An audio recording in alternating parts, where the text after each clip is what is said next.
The Raptors end their mini two-game losing streak, and they got a little dicey near the end, but they hang on to beat the Washington Wizards in D.C. 109-105, and with the W, the Raptors stay above the 500 mark and going back one game above, 22-21, and the road trip is over. The 5-game road trip, the Raptors go 2-3 on the swing, and everyone's like, well, under 500 on the road trip, not very good, but let me take you through those 5 games. Right, you got the game 1, which was the Dwayne Casey debacle, and that's enough said. You know, the Detroit Pistons, they have their way with the Raptors all the time, so whatever. Then you beat Milwaukee in Milwaukee. Then you barely lose to Miami 104-99. Then you barely lose to Dallas, who was red hot, 102-98. So you could have arguably won 4 of the 5 if a couple buckets went in, a couple of things went a little differently. And that's why I ain't mad at all about this 2-3 road trip. And it ends off, though, with the great note, obviously the 109-105 win today over the Wiz. And Scottie Barnes, with the career-high 27 points in the game for him, he was money. An early benching from Nick Nurse in this one, but he comes out and flies. And he gets active, I don't know what happened to him. The confidence just went right through the roof. And then he starts getting some looks, started getting some nice feeds from Fred VanVleet, and he starts finishing, feeling the bucket a little bit, and then he starts drilling shots. Scottie Barnes was incredible, but let's break down this game right from the get-go, and it did not start good early. You know, they were down by 10 after one quarter, 30-20. I mean, in all aspects, it was an abysmal first quarter. But then, the Raptors go in the second quarter, and man, oh man, did they lay a beat down on the Wiz. They start defending well. They don't miss shots. That's when Scottie starts going out there and starts making some buckets. They win the second quarter 35-24. And just like that 10-point deficit after the first score, you're up by 1 at halftime. But you got to keep that momentum after the break. And in that third quarter, the boys continue the beatdown of the Wizards. The defensive intensity stays up. They only allow 23 in the quarter. The ability to contest Bradley Beal and not allow him to breathe in the first 3 quarters. Phenomenal job. Forcing other guys to beat you without Kyle Kuzma. You're forcing guys like Dinwiddie and Bradley Beal to beat you. And obviously you're going to focus more on Bradley Beal, so you're forcing Spencer Dinwiddie and the other guys to beat you. And in those middle frames, they did an incredible job. In the early goings, though, their dribble drive to the bucket, they were just getting everything. The Raptors were just giving them everything they wanted. But in those middle frames, they took that away, made them back it up, shoot it from distance, and that's when the good things started to happen. We go to the fourth quarter. At one point in the fourth, the Raptors up by 18. Oh, they're buzzing. They're feeling great. And then they hit a brick wall. And Bradley Beal starts making some shots. Then the dribble drive with the wide open looks on the inside start to happen again. And then the shots stop falling. And we're like, oh my God, no, this is not going to happen. And at one point, with like a couple minutes to go, they tie it. I believe it was 102-102. And that 18-point lead that you had in that fourth quarter is gone. And they've tied the game. It was a Montrezl Harrell slam dunk, wide open. It was an outlet pass where they got the stop, fire it down the floor to a wide open Harrell, and he throws it down. And then Nick Nurse calls a timeout.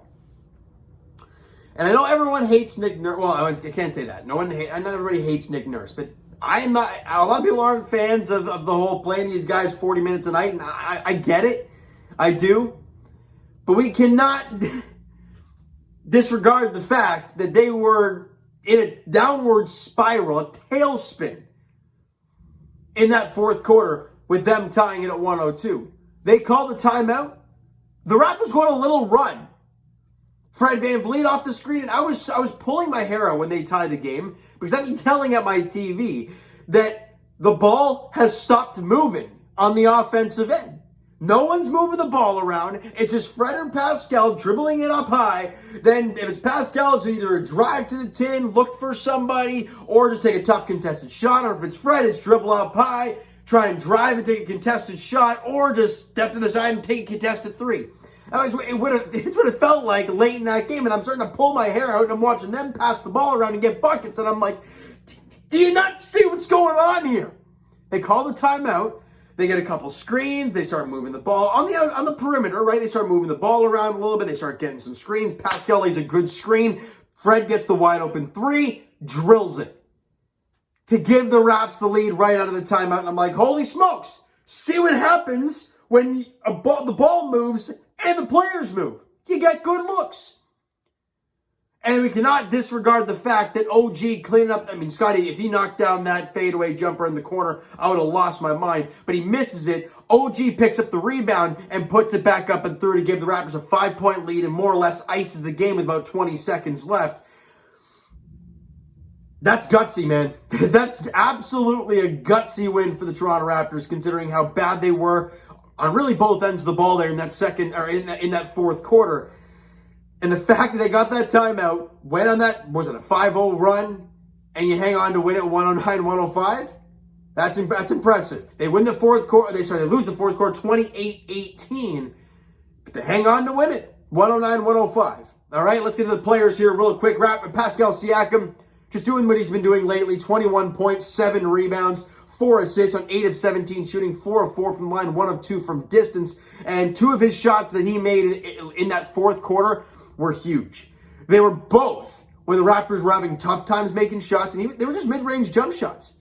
But Pascal drilled them both to kind of keep the Raptors just kind of hanging around. So did a great job all game long, did Pascal. I was really impressed with him. Gary Trent Jr., great to see the guy back.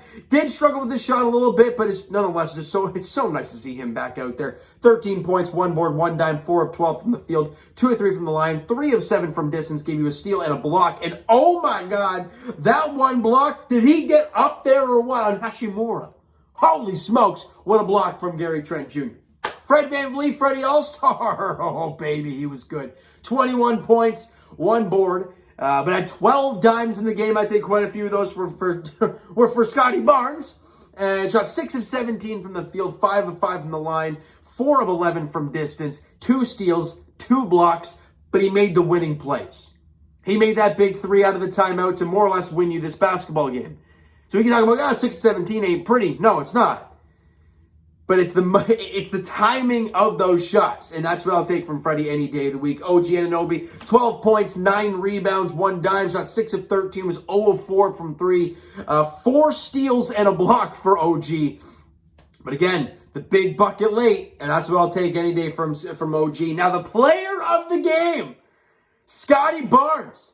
Career high 27. And on that and one, I think it was Montrezl Harrell that he was on. Oh, baby, you see the energy from Scottie. And I'm losing my mind because I'm like, look, this is what we see from Scottie Barnes. The energy, the effort. That's why we were all lost. And you know what? You got to give this 20-year-old, 21-year-old kid a ton of credit. We were talking about him in the last game. Not contending that shot against Doncic. And I wouldn't say losing the game for the Raptors, but an integral part in the game, and not even contesting that shot. And then he goes back out there in the next game and drops career high 27 and 8. Like, that is, if that's, I mean, you could have easily seen him drop into a downward spiral after that tough loss because he hadn't been playing very well to that point. But then he goes out there in the very next game and proves himself and drops 27, 8, and 1 on 12 of 19 shooting. Was 3 of 4 from the line. Missed the 1-3 he took, but I'm okay with him taking 1. I'm not worried about that. Heck of a game for Scottie Barnes. A huge bounce-back game for him and the Toronto Raptors after 2 really tough losses to Miami and Dallas. And as we talked about before, none of these prolonged losing streaks. Yeah, the Raptors had the 6-game win streak, and then you went 1-4. I get that, but nothing prolonged losing streaks. So that's a really good sign for the Toronto Raptors. And Chris Boucher at the bench gave you 10 points, 7 boards on 4 of 7 shooting, 2 of 3 from distance, and those 2 threes were like back-to-back threes. He was feeling it at that time. Not really sure why you didn't see him a whole lot, but they really wanted to go with that starting unit. And I mean, clearly, because the amount of minutes those guys damn played. And Precious Achiuwa had 5 points and 5 boards off the bench. Again, didn't really give you a whole lot.